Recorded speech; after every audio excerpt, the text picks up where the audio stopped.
Hi అండి. Welcome to TGPSC exams. మనం previous వీడియోలో 100 బిట్ దాకా కవర్ చేసామండి.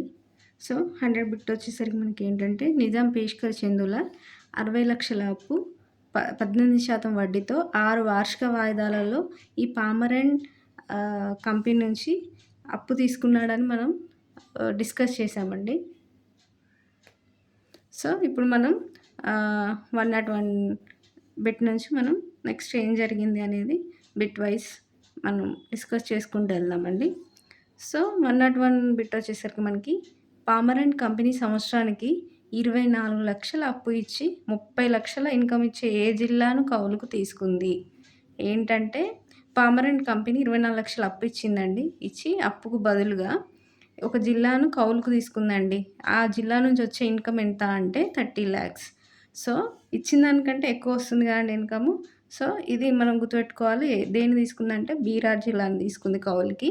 సో ఈ బీరార్ గురించి తర్వాత వచ్చే వీడియోలలో ఇంకా డీటెయిల్‌గా చదువుతాము. సో ఇది బీరార్ అనేది ఇక్కడ చాలా ఇంపార్టెంట్ అనేది మనం ఇక్కడ గుర్తుంచుకోవాలి. ఎందుకంటే హైయెస్ట్ ఇన్కమ్ వచ్చే జిల్లా ఇది.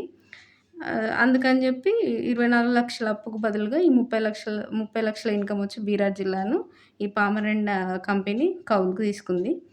నెక్స్ట్ 102 బిట్ వచ్చేసరికి ఏ సంవత్సరంలో హెన్రీ రస్సెల్ స్థానంలో చార్లెస్ మెట్కాఫ్ బ్రిటిష్ రెసిడెంట్‌గా నియమితుడయ్యాడు? సో ఈ హెన్రీ రస్సెల్ బ్రిటిష్ రెసిడెంట్‌గా ఉన్నాడు కదండీ అప్పటి వరకి మనం ప్రీవియస్ వీడియోలో డిస్కస్ చేసుకున్నట్టు. సో హెన్రీ రస్సెల్ స్థానంలో ఇప్పుడు ఎవరంటే కొత్త బ్రిటిష్ రెసిడెంట్ వచ్చాడండి. ఆయనే చార్లెస్ మెట్కాఫ్. సో ఏ సంవత్సరంలో వచ్చాడు అంటే 1820 సంవత్సరంలో చార్లెస్ మెట్కాఫ్ బ్రిటిష్ రెసిడెంట్‌గా వచ్చాడండి.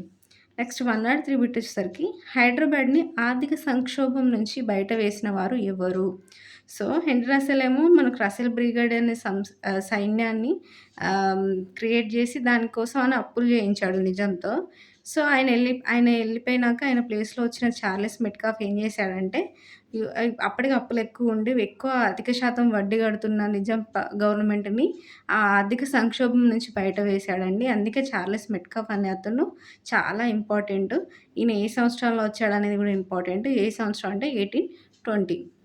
నెక్స్ట్ 104 బిట్ వచ్చేసరికి Charles Metcalfe east India company నుంచి ఎంత శాతంకి రుణం ఇప్పించాడు? ఇందాక మనం డిస్కస్ చేసుకున్న ఆర్థిక సంక్షోభం నుంచి బయట వేసిన వారు చార్లెస్ మెట్కాఫ్ అని. అంటే ఎలా వేశాడు అని అంటే ఈయన తక్కువ శాతం వడ్డీకే ఈస్ట్ ఇండియా కంపెనీ నుంచి అప్పు ఇప్పించాడండి. సో అది ఇంపార్టెంట్. మనకు పామరెంట్ కంపెనీ దగ్గర ఎక్కువ శాతం వడ్డీకి అప్పు తీసుకున్నారు కదా నిజాం గవర్నమెంట్. కానీ ఈయన ఏం చేశాడంటే పామరెంట్ కంపెనీ దగ్గర నుంచి కాకుండా ఈస్ట్ ఇండియా కంపెనీ నుంచి తక్కువ శాతం వడ్డీకే అప్పు రుణం ఇప్పించాడు. అదే ఏంటంటే ఎంత పర్సెంటేజ్ వడ్డీకి అంటే 6% వడ్డీ మాత్రమే. నెక్స్ట్ మెట్కాఫ్ సంస్కరణల కమిటీ. ఈయన సంస్కరణలు ఏమిటి? ఈ మెట్కాఫ్ అనే అతను చేసిన సంస్కరణలు ఇంకేంటి అంటే మనం ఇందాక చదువుకున్నట్టు ఆల్రెడీ ఆర్థిక సంక్షోభం నుంచి బయటపడేశాడు. ప్లస్ తక్కువ శాతం వడ్డీకి అప్పు ఇప్పించాడు. అవే కాకుండా ఇంక ఈయన చాలా సంస్కరణలు చేశాడండి. ఆ సంస్కరణలు ఏంటి అని అంటే మనం నంబర్ వైజ్ చూసుకుందాం. ప్రియారిటీ వైజ్ చూసుకుంటే కల్సా, జాగీరు, జతీదారు భూములను ఫలసాయం ఆదాయం బట్టి శిస్తు విధించాడండి. ఏంటి భూములు అన్నీ సేమ్ ఒకటే టైప్ ఉండేవి కదా అండి. డిఫరెంట్ టైప్స్ ఉంటాయి కదా. సో ఆ టైప్స్ ఆఫ్ భూములు వాటి ఆదాయం ఆ భూములకు ఎంత ఆదాయం వస్తుంది, దానికి ఎంత మనము ఫలసాయం అందుతుంది అనే దాన్ని బట్టి శిస్తు విధించాడు. అంటే అన్ని భూములను జనరలైజ్ చేసి ఒకటే శిస్తు కాకుండా ఆ భూమి మీద వచ్చే ఆదాయాన్ని బట్టి ఫలసాయాన్ని బట్టి ఆయన శిస్తును వేశాడన్నమాట. అంటే తక్కువ ఆదాయం వచ్చే వాటికి తక్కువ శిస్తు, ఎక్కువ ఆదాయం వచ్చే వాటికి ఎక్కువ శిస్తు, అట్లా శిస్తును వేశాడన్నమాట. నెక్స్ట్ రైతులు చెల్లించాల్సిన పన్ను భూమి విలువను లెక్కగట్టాడు. సో ఈయన ఎంత పన్ను కట్టాలి, సో వాళ్ళకున్న భూమి విలువ ఎంత అనేది ఈయన లెక్కగట్టాడండి మెట్కాఫ్. నెక్స్ట్ యూరోపియన్ అధికారులు రైతుల బాధలను విన్నవించుకోవడానికి యూరోపియన్ అధికారులను నియమించాడండి. అంటే రైతులు ఇప్పుడు ఇవన్నీ చేశాడు కదండీ. ఇందులో ఎవరన్నా పీడిత రైతులు ఎవరైతే ఉంటారో వాళ్ళ బాధలను విన్నవించుకోవాలంటే రాజు దగ్గరికి వెళ్ళలేరు కదండీ అందరూ. సో యూరోపియన్ అధికారులను ఆయన నియమించి రైతుల యొక్క బాధలను విన్నవించుకోవడానికి అవకాశం కల్పించాడండి. ఈ 3 ఇవన్నీ మెట్కాఫ్ సంస్కరణలో భాగమండి. నెక్స్ట్ 106 బిట్ వచ్చేసరికి చార్లెస్ మెట్‌కఫ్ ఏ సంవత్సరంలో తాత్కాలిక గవర్నర్‌గా పనిచేశాడు? ఏ సంవత్సరం అనేది ఈయన ఆహ్, బ్రిటిష్ రెసిడెంట్‌గా నియమితమైందేమో 1820 అండి. సో, బ్రిటిష్ రెసిడెంట్‌గా ఉన్న తర్వాత ఈయన మళ్ళీ తర్వాత గవర్నర్‌గా కూడా పనిచేశాడు. అంటే తాత్కాలికంగా పనిచేశాడు. సో, అదెప్పుడు అనంటే 1835 అండి. ఎప్పుడు అనంటే 1835. 20లోనేమో బ్రిటిష్ రెసిడెంట్‌గా నియమితుడయ్యాడు. తర్వాత 1835లో అంటే ఆఫ్టర్ 15 ఇయర్స్ ఈయన తాత్కాలిక గవర్నర్‌గా కూడా పనిచేశాడు. ఇది ఇంపార్టెంట్ గుర్తుంచుకోవాల్సిందే. నెక్స్ట్ 107 బిట్ వచ్చేసరికి పత్రికలకు పూర్తి స్వేచ్ఛ ఇచ్చి మెట్‌కాఫ్ ఏ బిరుదు పొందాడు? సో, ఈయన ఇన్ని సంస్కరణలు చేశాడు గానీ ఆయన పత్రి పత్రికలకు గూడా పూర్తి స్వేచ్ఛ ఇచ్చి ఇంకొక సంస్కరణ తీసుకొచ్చాడండి. ఈ స్వేచ్ఛ ఇవ్వడం వల్ల పత్రికలకు ఈయనకొక బిరుదు ఇచ్చారండి. ఆ బిరుదు ఏంటంటే లిబరేటర్ ఆఫ్ ప్రెస్. ప్రెస్‌కే గదండీ స్వేచ్ఛ ఇచ్చింది. సో, ఆయననే లిబరేటర్ ఆఫ్ ప్రెస్ అనే బిరుదు పొందాడండి. పత్రికలకు పూర్తి స్వేచ్ఛ ఇవ్వడం వల్ల.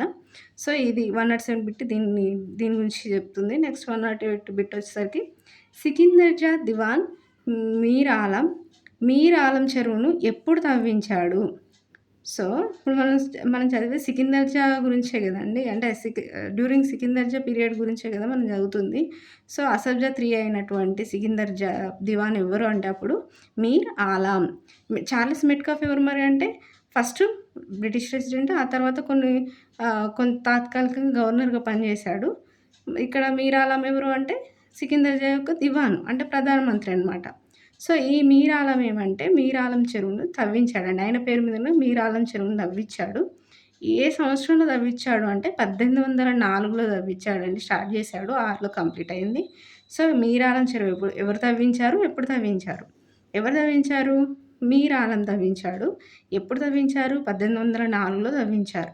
సో, ఇక్కడ మనం గుర్తుంచుకోవాల్సిందేంటంటే, ఈ మీరాలం చెరువు యొక్క వాటరే నెహ్రూ పార్క్‌కి నీరుని అందిస్తుందండి. జవహర్లాల్ నెహ్రూ పార్క్‌కి వాటర్‌ని అందించేది ఏంటంటే ఈ మీరాలం చెరువే. ఇది గుర్తుంచుకోండి. నెక్స్ట్ 109 బిట్ వచ్చేసరికి సికిందర్జా కాలంలో పేష్కర్ ఎవరు? సో, పేష్కర్ ఎవరండి అంటే దివాన్ మీరాలం. ఇప్పుడు పేష్కర్ ఎవరు అంటే రాజా చందూలాల్. మీరాలం ఏమో దివాను, రాజా చందూలాల్ ఏమో పేష్కర్. నెక్స్ట్ 110 బిట్ వచ్చేసరికి ఈ నిజాం కాలంలో హైదరాబాద్ సమీపంలో గల అత్తాపూర్ రామాలయాన్ని ఎవరు నిర్మించారు? ఎవరు నిర్మించారండి? రాజా భవానీ పెర్షద్. ఇక్కడ మనం గుర్తుంచుకోవాల్సింది ఏంటంటే అత్తాపూర్ రామాలయాన్ని ఎవరు నిర్మించారు అనంటే రాజా భవానీ పెర్షద్ నిర్మించాడండి. ఈ అత్తాపూర్ రామాలయం ఎక్కడుందంటే హైదరాబాద్‌కు దగ్గరలో ఉంది. నెక్స్ట్ 111 బిట్ వచ్చేసరికి హైదరాబాద్‌లోని కోటి బ్రిటిష్ రెసిడెన్సీని ఎవరు ఎప్పుడు నిర్మించారు? కోటిలో ఒక బ్రిటిష్ రెసిడెన్సీ ఉందండి. బ్రిటిష్ వాళ్ళు ఉండే ఒక భవనము. దాన్ని కోటి బ్రిటిష్ రెసిడెన్సీ అంటాము. సో, దాన్ని ఎవరు ఎప్పుడు నిర్మించారంటే నిర్మించింది జేమ్స్ కిర్క్ ప్యాట్రిక్ అండి. మనం ఆల్రెడీ డిస్కస్ చేసుకున్నాం. జేమ్స్ కిర్క్ ప్యాట్రిక్ అనే అతను ఫస్ట్ బ్రిటిష్ రెసిడెంట్ నిజాం కాలంలో. సో, ఆయన ఫస్ట్ బ్రిటిష్ రెసిడెంట్ కాబట్టి ఆయననే ఫస్ట్ కోటి బ్రిటిష్ రెసిడెన్సీని ఆయన నిర్మించాడండి. ఏ సంవత్సరం అంటే 1804 అండి. కంప్లీట్ అయింది 1808. ఇందాక 1804 అనేది మళ్ళీ రిపీట్ అయింది. ఎక్కడ అంటే మీరాలం చెరువు కూడా 1804లోనే స్టార్ట్ అయింది. సో, కోటి బ్రిటిష్ రెసిడెన్సీ కూడా 1804లోనే స్టార్ట్ అయిందని గుర్తుంచుకోండి. నెక్స్ట్ 112 బిట్ వచ్చేసరికి కోటి బ్రిటిష్ రెసిడెన్సీ ఆర్కిటెక్ట్ ఎవరు? ఆర్కిటెక్ట్ ఎవరు అంటే శామ్యూల్ రస్సెల్ అండి. మనం ఇక్కడ శామ్యూల్ రస్సెల్‌ని హెన్రీ రస్సెల్‌ని మనం కన్‌ఫ్యూజ్ అవ్వకూడదు. హెన్రీ రస్సెల్ అనే అతను మనం ఇందాక చదువుకున్నప్పుడు ఆయన బ్రిటిష్ రెసిడెంట్. ఇక్కడ శామ్యూల్ రస్సెల్ అనే అతను ఈ కోటి బ్రిటిష్ రెసిడెన్సీ యొక్క ఆర్కిటెక్ట్. సో, కట్టించింది కిర్క్ ప్యాట్రిక్ అయితే దాని ఆర్కిటెక్ట్ ఎవరు అంటే శామ్యూల్ రస్సెల్. నెక్స్ట్ 113 బిట్ వచ్చేసరికి ఈ బ్రిటిష్ రెసిడెన్సీ భవనాలు ఇప్పుడు ఏ విధంగా ఉపయోగపడుతున్నాయి? ఇప్పుడు దేనిలాగా వాడుతున్నారు అనంటే ఈ కోటి బ్రిటిష్ రెసిడెన్సీని ఉమెన్స్ విశ్వవిద్యాలయంగా వాడుతున్నారండి. అదేవిధంగా ఉస్మానియా మెడికల్ కాలేజ్ లాగా కూడా వాడుతున్నారండి. సో, అప్పుడు కట్టిన 1804లో కట్టిన అంటే ఆల్మోస్ట్ మనకి 200 ఇయర్స్ అయిపోయింది కదండీ!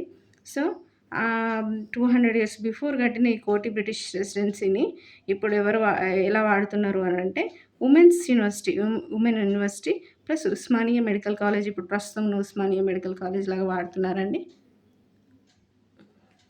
సో, నెక్స్ట్ 114 బిట్ వచ్చేసరికి కిర్క్ ప్యాట్రిక్ ఖైరునిస్సా బేగం కోసం బ్రి ఆహ్, బ్రిటిష్ రెసిడెన్స్ పక్కన ఏమి నిర్మించాడు? మనం ఇందాక బిట్‌లో కిర్క్ ప్యాట్రికే మనకు బ్రిటిష్ రెసిడెన్స్‌ని కట్టించాడు అని చదువుకున్నాం గదండీ!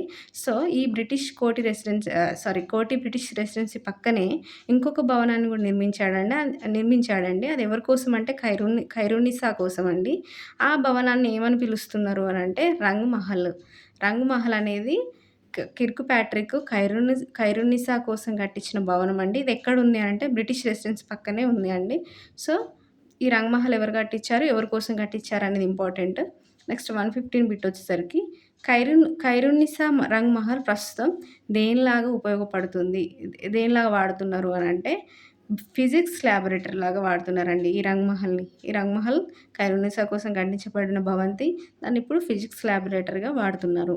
ఇందాకేంటి బ్రిటిష్ రెసిడెన్సీని దేనిలాగా వాడుతున్నారంటే women's university plus Osmania medical college లాగా వాడుతున్నారండి. ఇప్పుడు రంగ్ మహల్ దేనిలాగా వాడుతున్నారు అనంటే ఫిజిక్స్ ల్యాబొరేటరీ లాగా వాడుతున్నారండి. సో, ఇది మనం గుర్తుంచుకోవాలి. దానికి దీనికి కన్‌ఫ్యూజ్ అవ్వకుండా ఉండడం కోసం మళ్ళీ మళ్ళీ 2 సార్లు రిపీట్ చేశానండి. నెక్స్ట్ మనకు అసఫ్జా 4 ఎవరు అనంటే నాజిరుద్దౌలా అండి. మనం ముందాక అది ఆర్డర్ వైస్ గుర్తుంచుకోవాలంటే వీళ్ళు 4 నాజిరుద్దౌలా అనేది ఈజీగా గుర్తుంచుకోవచ్చు అని మీకు ఆల్రెడీ నేను చెప్పానండి ప్రీవియస్ వీడియోలో. సో, ఇప్పుడు మనం నాలుగవ నిజాం నాజిరుద్దౌలా గురించి చదువుకుంటున్నామండి. ఈయన టైమ్ పీరియడ్ వచ్చేసరికి 1829 నుంచి 1857 వరకండి. సో, ఈయన కాలంలో జరిగిన ఇంపార్టెంట్ థింగ్స్ ఏంటనేది మనం ఇప్పుడు డిస్కస్ చేసుకుంటున్నాం. సో, 116 బిట్ వచ్చేసరికి మీర్ ఫర్ఖుందా అలీ ఖాన్ నాజిరుద్దౌలా ఎవరి కుమారుడు? ఈ నాజిరుద్దౌలా పూర్తి పేరేంటంటే మీర్ ఫర్ఖుందా అలీ ఖాన్ నాజిరుద్దౌలా. ఈయనను షార్ట్‌గా నాజిరుద్దౌలా అన్నామండి. ఈయన పూర్తి పేరేంటంటే మీర్ ఫర్ఖుందా అలీ ఖాన్ నాజిరుద్దౌలా. ఈయన ఎవరి కుమారుడు అంటే సికిందర్ జా. మూడో అసఫ్ ఎవరు? సికిందర్ జా. ఇందాక మనం చదువుకుంది సికిందర్ జా గురించే కదండీ. సో, ఆ సికిందర్ జా కొడుకే ఈ నాజిరుద్దౌలా. సో, ఆయన ఇప్పుడు నాలుగవ నిజాంగా ఎన్నికయినాడు. నెక్స్ట్ 117 వచ్చేసరికి నెక్స్ట్ బిట్. ఎవరి అనుమతితో మెట్కాఫ్ సంస్కరణలను రద్దు చేశాడు? ఇందాక మనం చార్లెస్ మెట్కాఫ్ చాలా సంస్కరణలు తీసుకొచ్చాడు అనని మనం చదువుకున్నాం గదా అండి. ఆ మెట్కాఫ్ సంస్కరణలు ఈయన రద్దు చేశాడండి నాజిరుద్దౌలా. ఎవరి అనుమతితో చేశాడు అనంటే విలియం బెంటిక్ అండి. ఈ విలియం బెంటిక్ అనే అతని పర్మిషన్‌తో ఈ విలియం బెంటిక్ ఎవరు అనంటే గవర్నర్ జనరల్ ఆఫ్ బెంగాల్ అండి. సో, మన గవర్నర్ జనరల్ ఆఫ్ బెంగాల్ ఈయన అనుమతితోనే మనకి మెట్‌కఫ్ సంస్కరణలు ఈయన రద్దు చేశాడండి. నెక్స్ట్ 118 బిట్ వచ్చేసరికి వహాబీ ఉద్యమం ఏ సంవత్సరం ఎవరి నాయకత్వంలో జరిగింది? సో, ఈయన కాలంలో నాజిరుద్దౌలా టైంలోనే మనకు వహాబీ ఉద్యమం జరిగిందండి. ఏ సంవత్సరం ఎవరి నాయకత్వంలో జరిగింది అనంటే 1839లో మనకు ఉద్యమం జరిగిందండి. ఎవరి నాయకత్వం అంటే ముబారిజుద్దౌలా. ఎవరు అంటే ముబారిజుద్దౌలా. ఎప్పుడంటే 1839. ఏం ఉద్యమం అంటే వహాబీ ఉద్యమం అండి. సో, నెక్స్ట్ బిట్ వచ్చేసరికి భారతదేశంలో వహాబీ ఉద్యమం స్థాపకుడు ఎవరు? ఇప్పుడు మనకు నిజాం రాజ్యంలో ఎవరి నాయకత్వం అంటే ముబారిజుద్దౌలా అండి. మరి భారతదేశంలో ఎవరు ఈ ఉద్యమాన్ని స్థాపించారు అనంటే సయ్యద్ అహ్మద్ బరేల్వీ. సో, ఈ సయ్యద్ అహ్మద్ బరేల్వీ అనే అతను మనకు భారత్‌లో వహాబీ ఉద్యమాన్ని స్థాపించాడండి.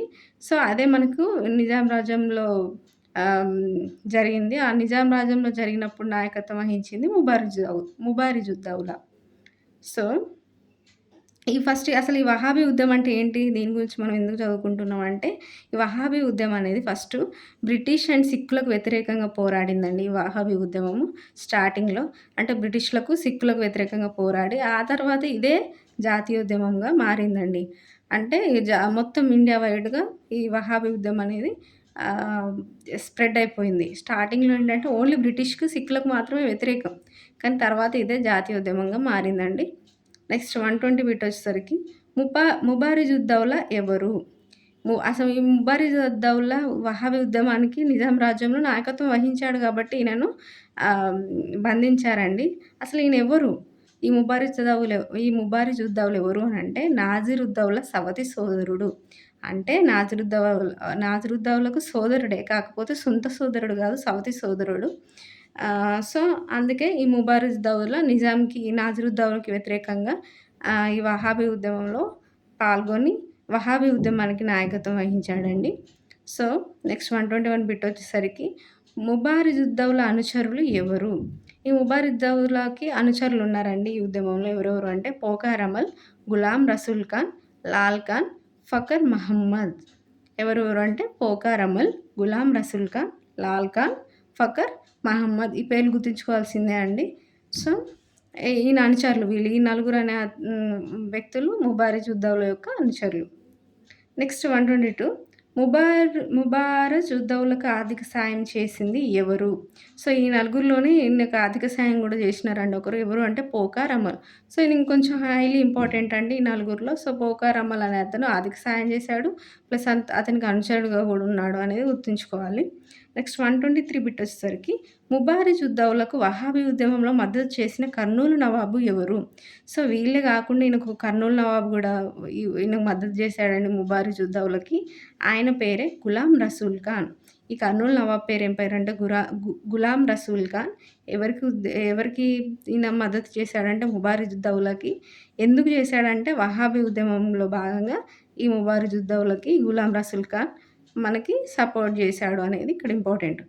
నెక్స్ట్ 124 బిట్ వచ్చేసరికి హైదరాబాద్లో వహాబీ ఉద్యమాన్ని అణిచివేసిన బ్రిటిష్ రెసిడెంట్ ఎవరు? అంటే ఇప్పుడు మనకి వహాబీ ఉద్యమం ఏ టైంలో జరిగిందనేది ఇంపార్టెంట్ అండి. ఏ టైంలో జరిగింది? 1839లో జరిగిందండి. ఆ టైంలో మనకి హైదరాబాద్‌లో ఉన్న బ్రిటిష్ రెసిడెంట్ ఎవరు అంటే జనరల్ ఫ్రేజర్ అండి. సో, ఆ టైంలో ఉన్న ఆయననే ఈ వహాబీ ఉద్యమాన్ని కూడా అణిచివేశాడు.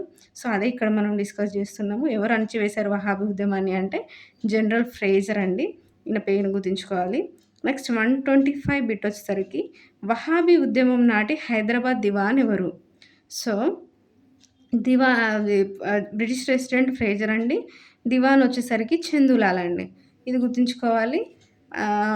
అప్పుడు దివాన్ ఉంది చందూలాల్ అండ్ బ్రిటిష్ రెసిడెంట్‌గా ఉంది ఫ్రేజర్ అండి. ఇక్కడితో మనకు 125 బిట్స్ కవర్ అయ్యాయి.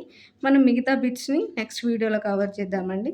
ఈ విధంగా మనం టోటల్‌గా అసఫ్ జాహీల గురించి మొత్తం అరౌండ్ ఒక 600 బిట్స్‌లో అసఫ్ జాహీల టాపిక్‌ని మొత్తం మనం డిస్కస్ చేస్తామండి. క్లుప్తంగా ఇంపార్టెంట్ విషయాలన్నీ ప్రతి ఒక్కటి ఈజీ వేలో ప్రతి ఒక్కరికి గుర్తుండేలాగా మనం చదువుకుంటామండి. సో, ఇది ఇక్కడితో మనం ఈ వీడియో ముగిస్తున్నాం. నెక్స్ట్ కంటిన్యూషన్ బిట్స్ నెక్స్ట్ వీడియోలో వస్తాయండి. Thank you.